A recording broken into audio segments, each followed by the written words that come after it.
all over the place with all kinds of just like little nuggets of, topics of information. But the idea is that we're gonna work our way through. Remember, we got a whole year ahead of us, all right?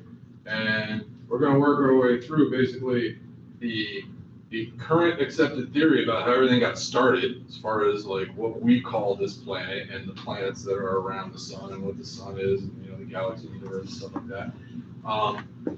I'm gonna touch just a little more extensive on some of those topics. So the first thing I heard too that kind of popped in my head, I was gonna hit pause and remember the part where I said that there was like early before humans, like Homo sapiens, there was something else. There were other species, the Australopithecus.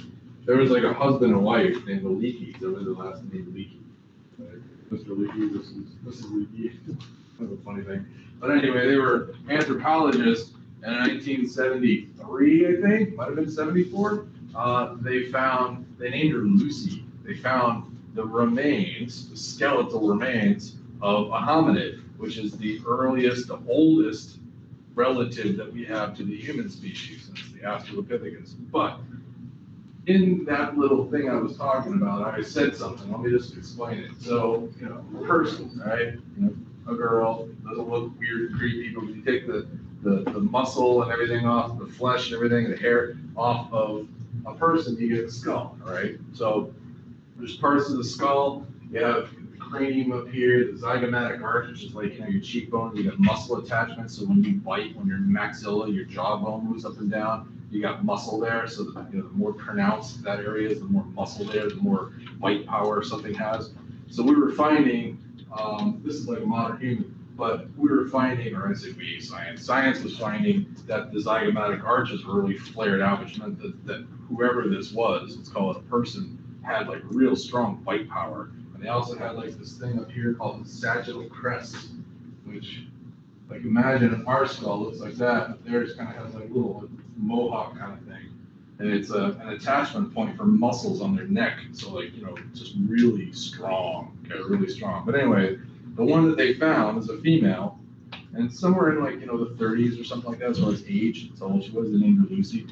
And they looked at it, and so in that video, I said something called the four magnum. If you take the skull, right, let's say we took it off, and we flipped it upside down, and now you're looking into the skull. So when we take the skull off, okay, separate it from the neck, flip it upside down, and look down, you see a hole right in the center called the foramen magnum. We have that. That's what we have. If you were looking at a human skull, same thing.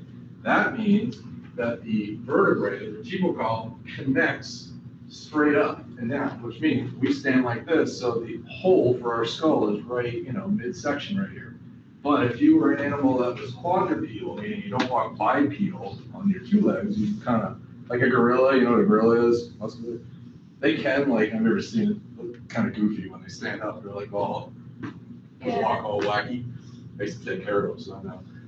Throw poop at you.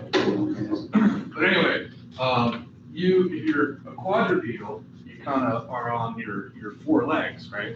And the foramen magnum wouldn't be right here. It would be right back here, towards the back. And you can kind of see that in the little drawing. So the further back that foramen magnum, where the spine connects to the skull, shows that animal didn't have a posture that was upright. It was a posture that was quadrupedal. So when we find things that have that, it's like, all right, well, this is still like, ape. It's not, walking erect.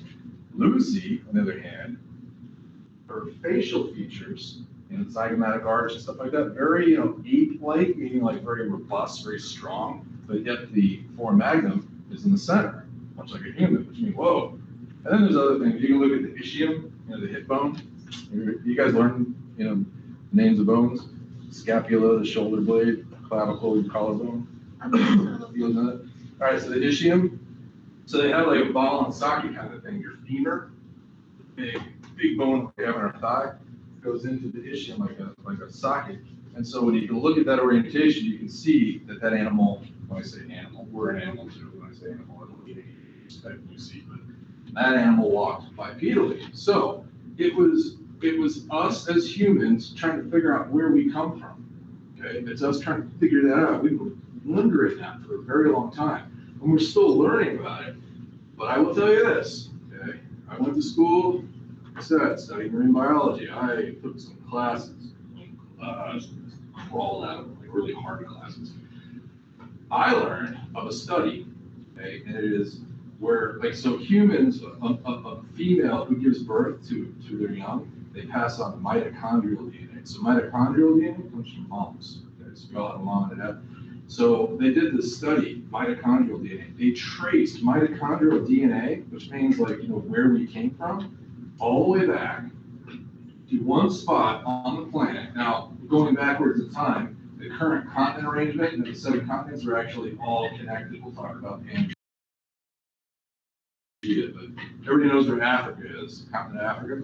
There's a place called Botswana, more or less right over here, okay? There's a group of people that still live there today called the S-A-N-D, San, actually it's S-A-N, sorry, S-A-N people, San people, S-A-N, San people, some people call them the Bushmen. Paul, taller than me, called thin, dark skin, but they have in their genetic makeup, their stock, they have the trait for every kind of human trait that we know of. Blonde hair, blue eyes, red hair, epicanthic highfold.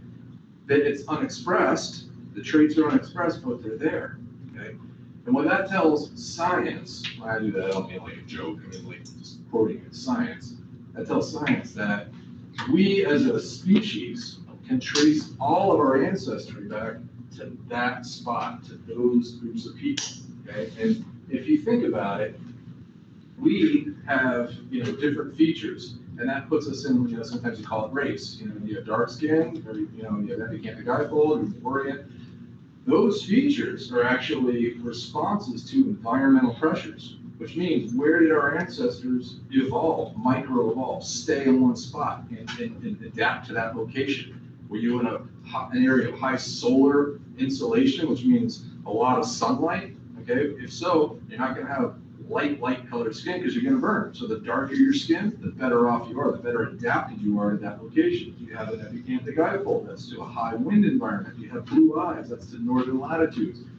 Essentially, this is like, we're going to go into it in more detail. Essentially, human beings have evolved in different parts of this planet, giving us adaptations to that spot of that planet. And it wasn't until somewhat recently that transportation became available to bring someone from this part of the world to that part of the world to potentially interbreed with someone who is from another part of the world, causing, the genetic pool to sort of widen, all right? So, I tell you that because, you know what? Let me back up. Let me stop there.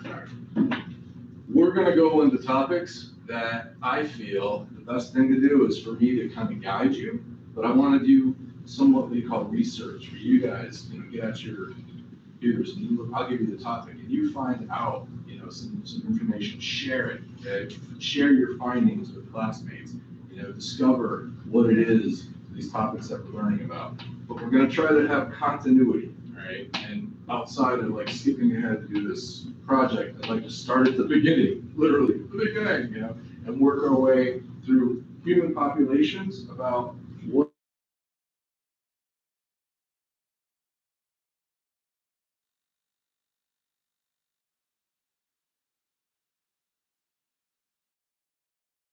there's many, but the point is that every time period, like Jurassic, it began because another one ended, and what causes something to end?